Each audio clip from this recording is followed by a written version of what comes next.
Mid-19th century America. Britain's already moved on, ruling an empire so big we need multiple maps just to keep track of it. Meanwhile, the Yanks, still stuck beta testing their democracy. The setup is simple. The North and South are like two divorced parents who absolutely despise each other but still live in the same house because no one's moved out yet. The North has factories, railroads, top hats, and a suspicious interest in abolition. The South has cotton, plantations, and the absolute audacity to say, actually, slavery is based because it makes us rich. It's like the North is that one vegan friend at the table, while the South is ordering 3 Big Macs and eating them with both hands. Straight up rage baiting.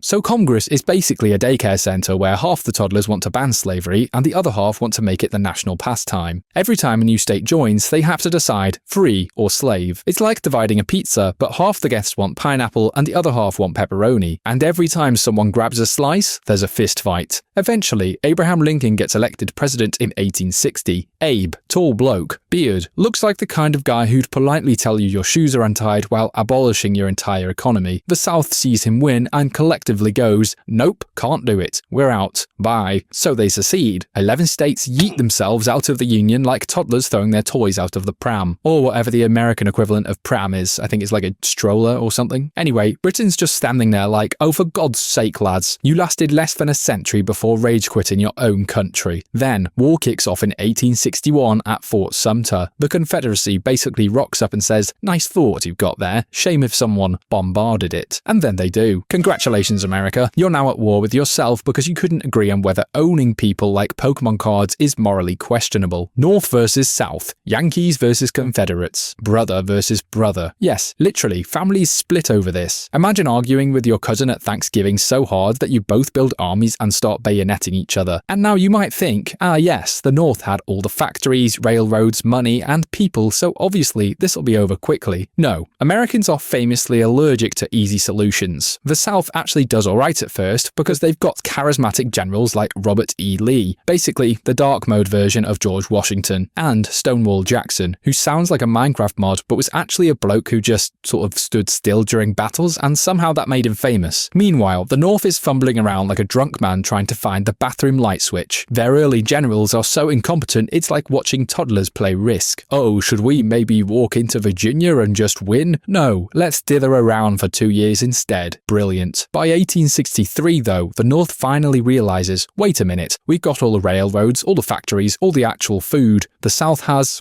cotton, and that's about it. So Lincoln issues the Emancipation Proclamation. Basically, he says, right then, slavery's cancelled. If you're in a rebel state, congratulations, you're free now. Which is cheeky because he couldn't actually enforce it in the South at the time. But hey, it sounded good. It also made Britain go, maybe don't support the South then, slavery's a bit cringe. Because, fun fact, the South was actually banking on Britain to step in, since the Brits loved cotton. But Britain had already abolished slavery and didn't really fancy doing a collab with Team Racism. So we just sat back, drank tea, and bought cotton from Egypt and India instead. Classic Britain. Profit without the drama. Then comes the Gettysburg. The big one. 1863. The Avengers Endgame of the Civil War. Wait, didn't they already make a film, Captain America Civil War? Was that based on real life? Anyway, it doesn't matter. Everyone's in itchy wool uniforms and half of them are dying of dysentery. It's 3 days of absolute carnage. Tens of thousands dead. The Confederates try to charge straight into Union cannons like it's a Fortnite match. Spoiler, it doesn't work. Lee takes the L, and the South basically never recovers. Lincoln later rocks up and gives the Gettysburg Address, which is only 270 words long. Imagine that. Americans today can't even write a tweet that short without adding 3 hashtags and a crying emoji. Now here's where it gets spicy. Union General William Sherman